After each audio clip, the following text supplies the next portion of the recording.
स्वास्थ्य मंत्रालय के संयुक्त सचिव लव अग्रवाल ने की प्रेस कॉन्फ्रेंस कर कहा, पिछले 24 घंटे में कोरोना के 1409 नए केस, देश भर में बढ़ा कोरोना संक्रमितों का आंकड़ा।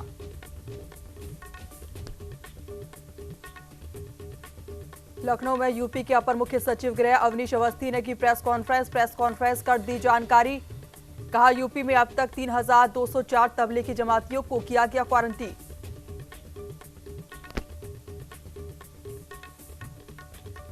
कोरोना संकट के बीच केंद्र सरकार का फैसला, जुलाई 2021 तक नहीं बढ़ेगा केंद्रीय कर्मचारियों का डीए। आदेश केंद्रीय कर्मचारियों और केंद्र सरकार के पेंशनधारियों पर होगी लागू।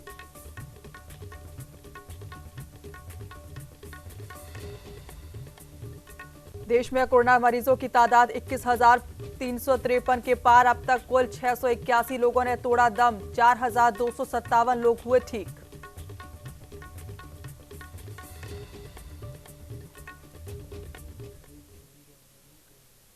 नमस्कार, आप देख रहे हैं न्यूज इंडिया और मैं हूं आपके साथ रश्मि कुलश्रेष्ठ। उत्तराखंड में कोरोना टेस्टिंग को लेकर अब स्वास्थ्य विभाग की कार्यशैली पर भी सवाल उठ रहे हैं। पुलिस जहां जमातियों की धरपकड़ कर उन्हें क्वारंटीन कर रही है, वहीं स्वास्थ्य विभाग उनकी जांच करने तक को तैयार नहीं है। हरिद्वार जनपद में 267 टेस्ट रिपोर्ट आनी अभी बाकी है, जिसमें से 207 जमाती हैं। वहीं डीजी कानून लॉ ने बताया कि टेस्टिंग में तेजी लाने की जरूरत है, जिससे हरिद्वार जनपद में सभी जमातियों की टेस्ट रिपोर्ट जल्द मिल पाए। हमने जमात वालों के और उनके संपर्क वालों के कुल 1440 सैंपल लिए हैं। इनमें से आपको पता ही अभी तक 36 से 37 पॉजिटिव आए हैं, बाकी सभी नेगेटिव हैं और 259 सैंपल अवेटेड है, प्रतीक्षारत हैं। उनमें से अधिकांश सैंपल 207 के करीब वो हरिद्वार के हैं और मुझे विश्वास है कि अगले 1-2 दिन में ये भी स्थिति साफ हो जाएगी, तस्वीर बिल्कुल स्पष्ट हो जाएगी। नैनीताल में उपजिलाधिकारी ने रमजान को लेकर अमन कमेटी के साथ बैठक की, जिसमें रमजान के दिनों में अपने घरों पर ही नमाज पढ़ने की अपील की गई। कोरोना वायरस कोविड-19 संक्रमण को फैलने से रोका जाए और लॉकडाउन का पालन घर पर रहकर किया जाए।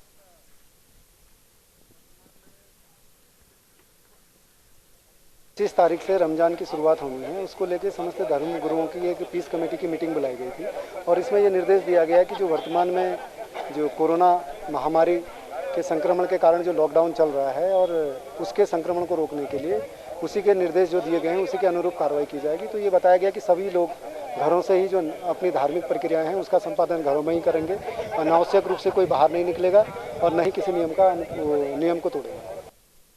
उत्तर प्रदेश उत्तराखंड के अलग अलग इलाकों से पिथौरागढ़ पहुंचे 1,500 से ज्यादा नेपाली मूल के लोगों को रेस्ट कैंपों में रुकवाया गया है। दरअसल नेपाल बॉर्डर पूरी तरह से सील होने के चलते राज्य पुलिस ने उन्हें रेस्ट कैंप में रुकवाया है। डीजी कानून व्यवस्था अशोक कुमार ने बताया कि बाहर से आए नेपाली मूल के लोगों को बॉर्डर खोलने के बाद ही नेपाल भेजा जाएगा। फिलहाल उनके खाने और रहने की व्यवस्था कैंप में ही की गई है।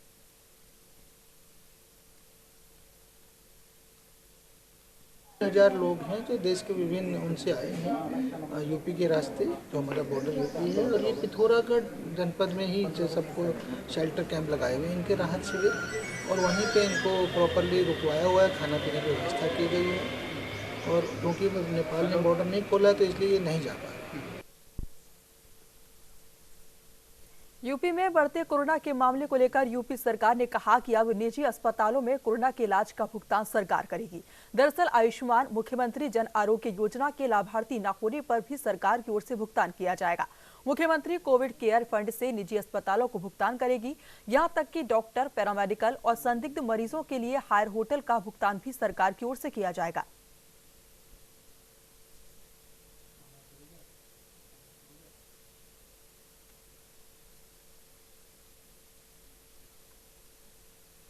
उत्तर प्रदेश के बलरामपुर जिला कोरोना वायरस से मुक्त था, लेकिन अब यहां एक युवक के कोरोना पॉजिटिव मिलने के बाद सनसनी फैल गई है। आनंद फानन में युवक के संपर्क में आए लोगों के सैंपल लेकर भी जांच के लिए भेज दिए गए हैं और एहतियातन प्रशासन ने इलाके में सतर्कता बरतनी शुरू कर दी है।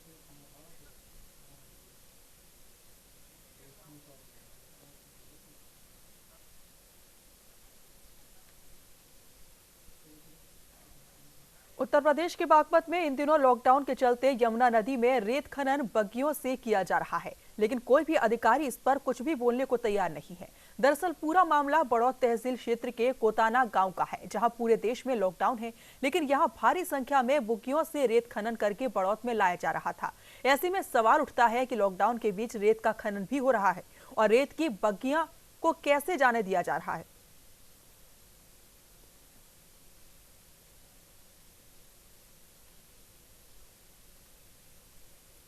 भवानीखेड़ा अनाज मंडी में मार्केट कमेटी की सेक्रेटरी ज्योति धनखड़ ने मंडी का दौरा कर आड़तियों की समस्याओं को सुना, तो वहीं इस दौरान ज्योति धनखड़ खुद बिना मास्क लगाए आड़तियों के बीच नजर आई।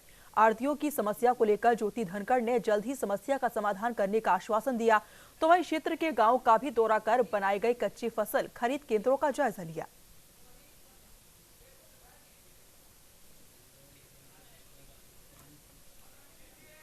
पाली के सुमेरपुर में लॉकडाउन के बीच अवैध तरीके से गुटखा, बीड़ी, सिगरेट और तंबाकू पदार्थों की बिक्री जारी है। दरअसल राज्य सरकार ने तंबाकू पदार्थों की बिक्री को लेकर प्रतिबंध लगाया और उस पर रोक लगाई है। वही शिकायत मिलने पर जिला प्रशासन और उपखंड अधिकारी के निर्देशन में जब्ती की कार्रवाई की गई है, जहां दुकान से प्रतिबंधित पॉलिथीन और भारी मात्रा में अन्य प्रकार के गुटखा, तंबाकू को जब्त किया गया है। शहर के अंदर पॉलीथीन जब्ती की कार्रवाई और अवैध रूप से गुटखा जो बिक रहा था उसकी जब्ती की कार्रवाई की गई। इस जब्ती में 110 किलो प्रतिबंधित पॉलीथीन जब्त की गई। इसके अलावा विभिन्न प्रकार के गुटखा और जर्दा जब्त किया गया, जिसकी मार्केट वैल्यू तकरीबन 20 से 25 हज़ार की होगी और जिसके तहत जो प्रतिबंधित सामग्री थी राज्य सरकार ने अभी गुटखे और जर्दे के विक्रय पर रोक लगाई थी। उसी की निरंतरता में जिला प्रशासन और उपखंड अधिकारी जी के निर्देशन में ये जब्ती की कार्रवाई की गई। जब्ती की कार्रवाई श्री विपिन स्वच्छता निरीक्षक और उनके साथ श्री प्रकाश, श्री मुकेश दत्ता द्वारा की गई।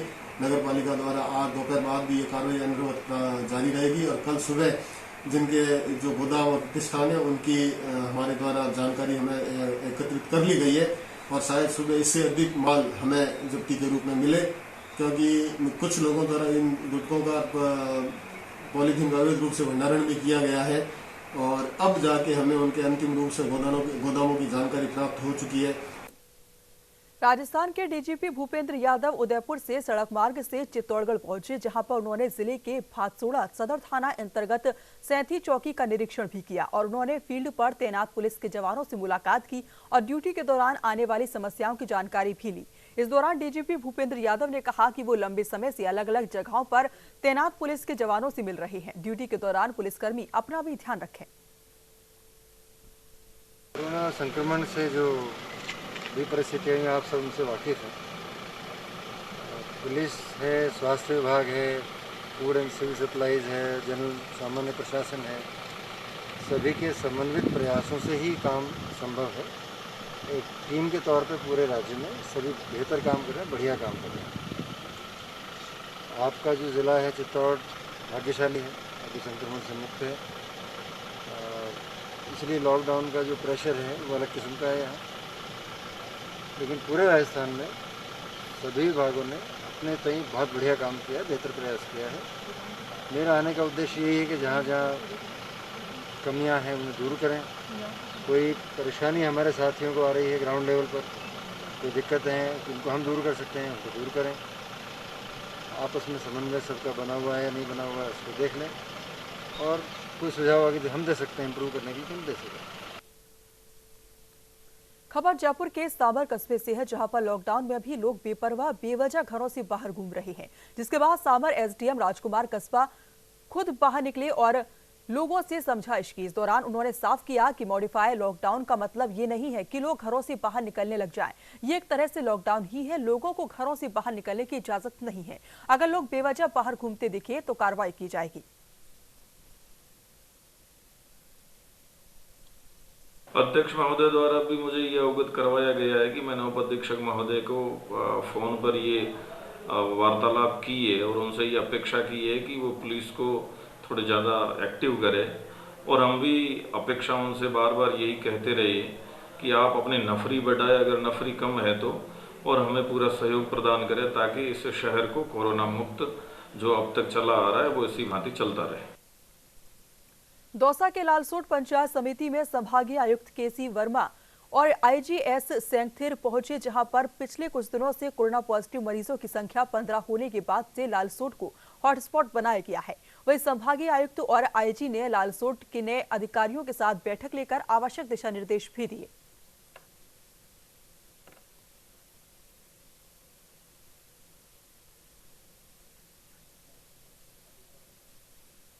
फिलहाल यहाँ रुकेंगे छोटे से ब्रेक के लिए। आप देखते रहिए न्यूज़ इंडिया।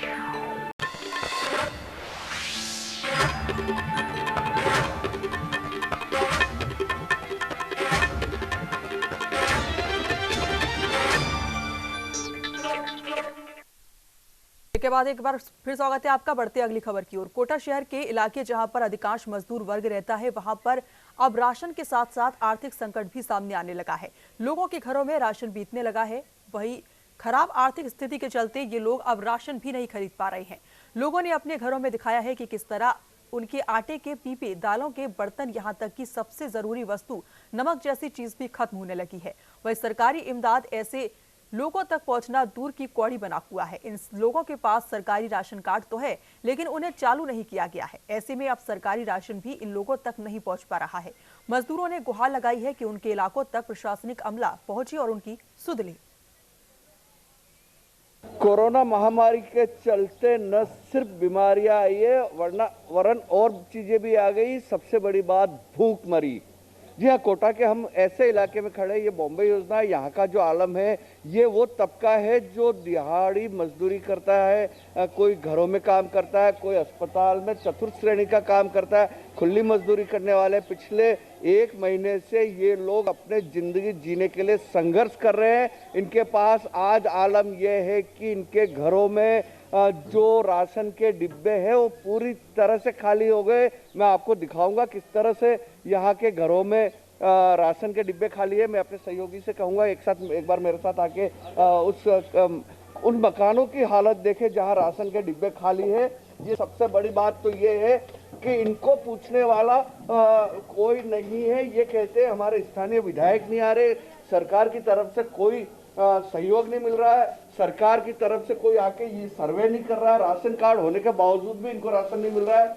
ये देखिए, ये एक छोटी सी रसोई है और इसके अंदर के डिब्बों की हालत में आपको दिखाना चाहूंगा। ये डिब्बे खाली पड़े हैं, जिसमें कभी आटा रहा करता था। ये जो डिब्बे ये खाली है, ये मसालों के डिब्बे खाली है, तेल का ये खाली है। और तो और नमक की बात करें तो देखिए, इससे बड़ा दुर्भाग्य क्या है कि इनके पास नमक तक नहीं है, रसोई का सामान नहीं है।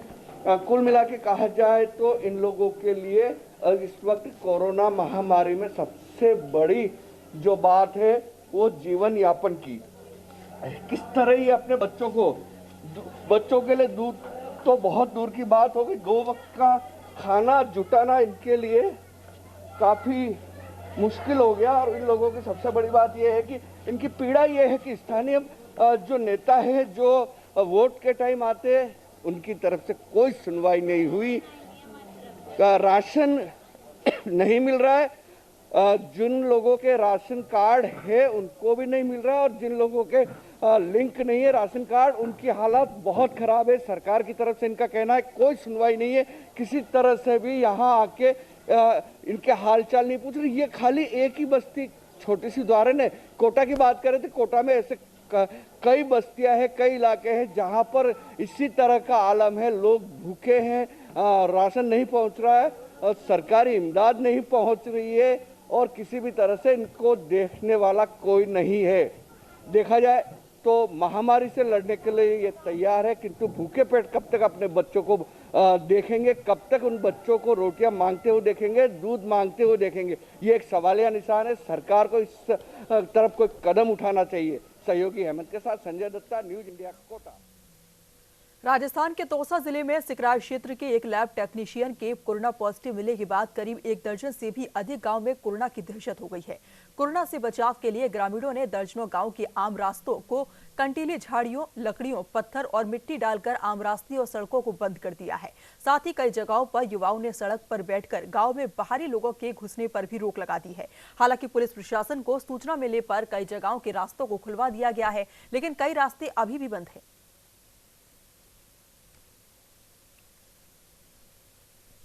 पूरे देश में कोरोना वायरस के संक्रमण के चलते दहशत का माहौल बना हुआ है। वहीं देश में लॉकडाउन का दूसरा चरण जारी है। पुलिस प्रशासन द्वारा लॉकडाउन का पालन कराने के लिए लोगों को लगातार जागरूक भी किया जा रहा है। लेकिन दूसरी तरफ उत्तरकाशी के धानारी पट्टी के पुजार गांव में लॉकडाउन के नियमों की धज्जियां उड़ाई जा रही हैं। आपको बता दें कि कुछ नेताओं की दबंगई के चलते जबरन गरीब लोगों के घर की दीवार गिराकर भीड़ इकट्ठा कराई गई, जिसमें सोशल डिस्टेंसिंग का भी ध्यान नहीं रखा गया। वहीं ये नेता खुद तो देहरादून में घर बनाए हैं, लेकिन लॉकडाउन में गांव की हवा खाने पहुंचे ये लोग दबंगई गरीब लोगों के सामने दिखाकर साफ जाहिर कर रहे हैं कि इनको किसी का डर नहीं है।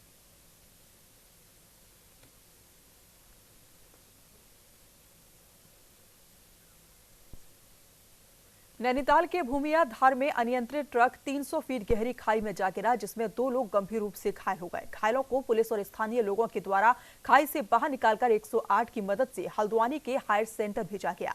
ट्रक बागेश्वर से हल्द्वानी की तरफ जा रहा था। इसी दौरान ट्रक ड्राइवर को भूमिया धार के पास आग लगने से जिस वजह से तक करीब 300 फीट गहरी खाई में ये जा गिरा। ट्रक कैंटर गिर गया है। ये सब्जी लेके पहाड़ से खाली करके सब्जी दे के आ रहा था, खाली तो हल्द्वानी की तरफ को आ रहा था। अचानक भूमिया में गिर गया। ऐसी सूचना मिली तो घटनास्थल पर पहुंचे हम, तो देखा दोनों घायलों को हमने निकालने के बाद उनको हमने 108 के माध्यम से हल्द्वानी भेज दिया है। औषधीय गुणों से भरपूर पहाड़ों पर खिलने वाला बहुमूल्य बुरांश इन दिनों बर्बादी की कगार पर खड़ा है। रुद्रप्रयाग में पहाड़ों के ऊंचाई वाले इलाकों में बुरांश का इस वर्ष बम्पर पैदावार हुई है, लेकिन कोरोना की मार के चलते ये औषधि बाजार तक नहीं पहुंच पाई। मध्य हिमालयी क्षेत्रों में होने वाले बुरांश के फूल सभी को अपनी ओर आकर्षित करते हैं। बुरांश दिखने में ही सुंदर नहीं होता, बल्कि इसमें कई लाभकारी आयुर्वेदिक औषधियां भी हैं। इसलिए प्राचीन काल से ही आयुर्वेद में बुरांश को महत्वपूर्ण स्थान दिया गया है। खासतौर पर हृदय रोग को खत्म करने में ये लाभकारी होता है।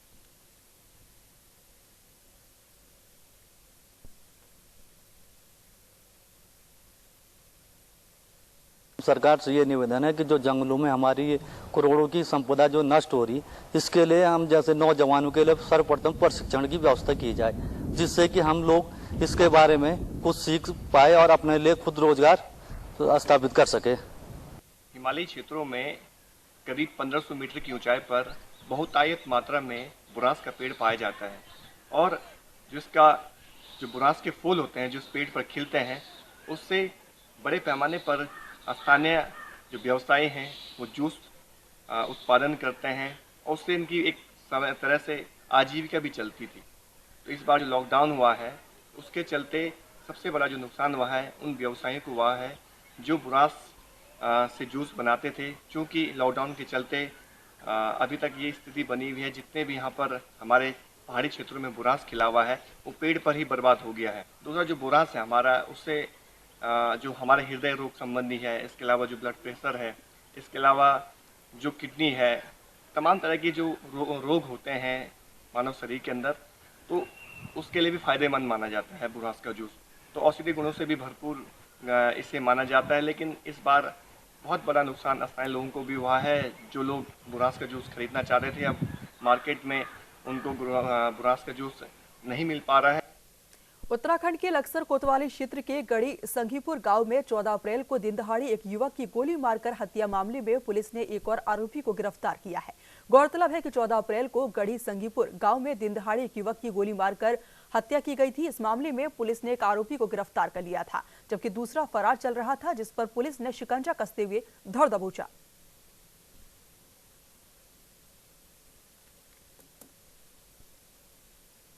कोटा के रामगंज मंडी तहसील के सुकेत कस्बे में 4 लेन सड़क निर्माण निजी कंपनी के 2 मजदूरों में कोरोना पॉजिटिव मिलने के बाद चिकित्सा विभाग और प्रशासन में हड़कंप मच गया। वहीं दोनों मरीजों को कोटा अस्पताल में भर्ती किया गया है। दोनों मरीज बुधवार को झालावाड़ गए थे जांच करवाने, जहां पर उनके सैंपल लेकर उन्हें सुकेत आने दिया। जब उनकी जांच रिपोर्ट पॉजिटिव आई तो प्रशासन हरकत में आया। उसके बाद रात को दोनों को कोटा रेफर किया गया, जबकि इनके संपर्क में आए 14 लोगों को कोटा में जांच के लिए भेजा गया है।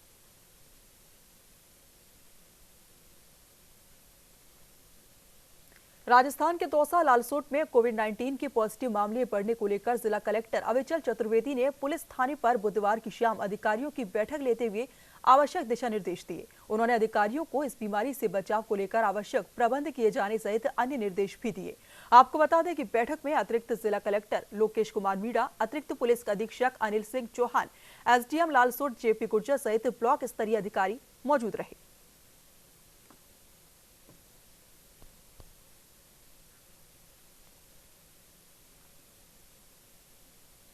जालौर जिले के भीनमाल में लॉकडाउन 2 की पालना करवाने को लेकर प्रशासन और पुलिस पूरी तरीके से मुस्तैद है। मॉडिफाइड लॉकडाउन में थोड़ी सी छूट मिले के बाद गांव से लोग दवाई का बहाना बनाकर शहर में घूमने आ रहे हैं, तो कोई अस्पताल में चेकअप कराने के बहाने अधिक लोग बाहर आ रहे हैं। ऐसे में अब प्रत्येक दिन ग्रामीण लॉकडाउन की अवहेलना करते हुए नजर आ रहे हैं, तो वहीं पुलिस भी उनसे पूछताछ करने में जुटी हुई है। पूछताछ करने पर सही जवाब नहीं देने पर उन्हें गिरफ्तार भी किया जा रहा है।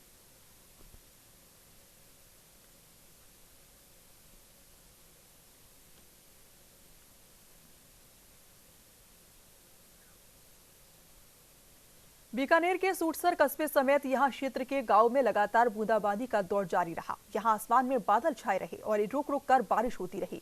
इससे जहां मौसम सुहाना हो गया तो वहीं किसान मायूस हो गए। बेमौसम की बरसात की दस्तक से उनकी मेहनत पर पानी फेरने की नौबत आ गई है। मौसम बदलाव के कारण रात के तापमान में 4 से 5 डिग्री तक की गिरावट आई है। इससे पहले क्षेत्र में कुछ स्थानों पर भी बरसात हुई थी। दूसरी मौसम विभाग ने बीकानेर समेत कई जिलों में आंधी की चेतावनी दे रखी थी।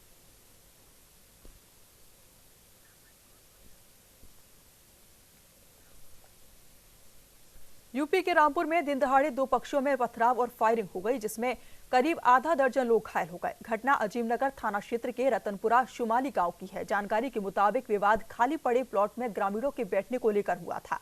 वही घटना की सूचना मिलने पर पुलिस मौके पर पहुंची, जहां मामले में कार्रवाई करते हुए 15 लोगों को गिरफ्तार किया गया। फिलहाल पुलिस पूरे मामले की तफ्तीश कर रही है।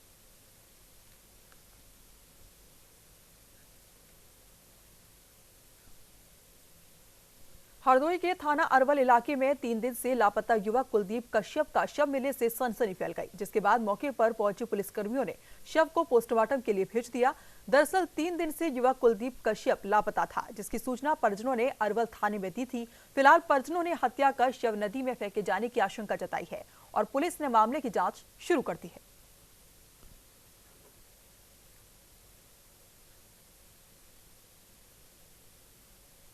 फिलहाल अभी के लिए बस इतना ही। तमाम खबरों के लिए आप देखते रहिए न्यूज़ इंडिया।